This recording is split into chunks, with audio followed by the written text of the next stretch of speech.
Neo-Bedouins. A new breed of worker, fueled by caffeine and using the tools of modern technology, is flourishing in the coffee houses of San Francisco. Roaming from cafe to cafe and borrowing a name from the nomadic Arabs who wandered freely in the desert, they've come to be known as Bedouins. San Francisco's modern-day Bedouins are typically armed with laptops and cell phones, paying for their office space and internet access by buying coffee and muffins. San Francisco's Bedouins see themselves changing the nature of the workplace, if not the world at large. They see large companies like General Motors laying off workers, contributing to insecurity. And at the same time, they see the internet providing the tools to start companies on the cheap. In the Bedouin lifestyle, they are free to make their own rules.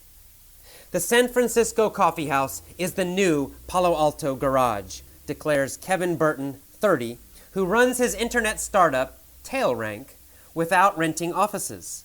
It's where all the innovation is happening.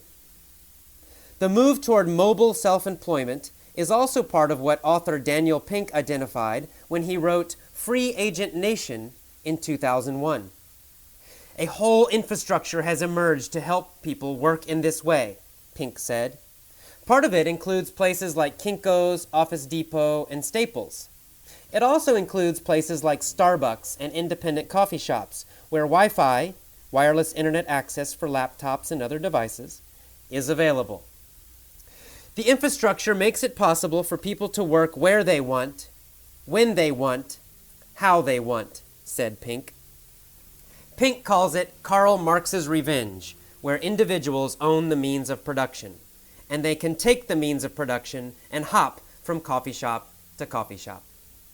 There is nothing more free than being a web worker, Malik says. There is no boss. You work for yourself. This is the new Wild West. The individual is more important. That's the American way. It's about doing things your own way. Web workers represent that. It's the future, my friend.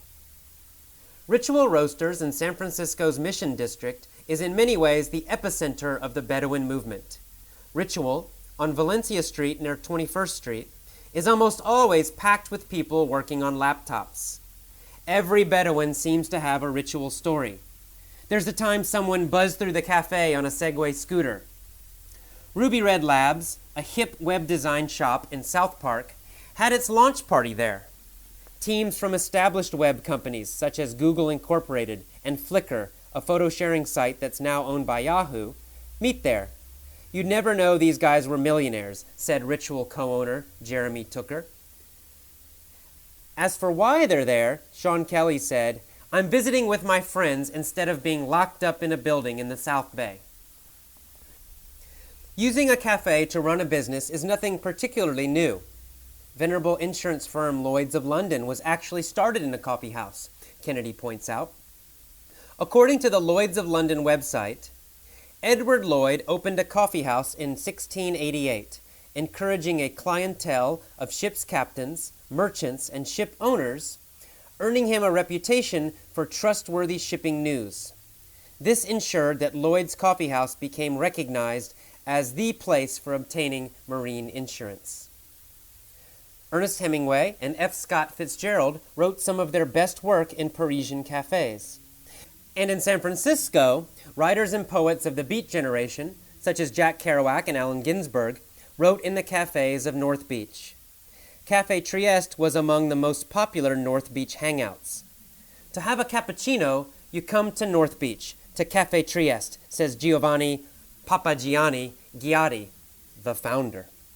Now, Café Trieste has joined the ranks of Wi-Fi cafes.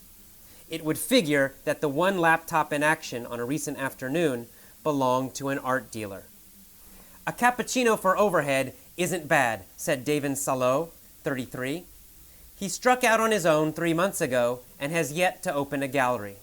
60 to 70% of what I do can be done with the standard tools available to everyone: a phone, a computer, and a laptop connection.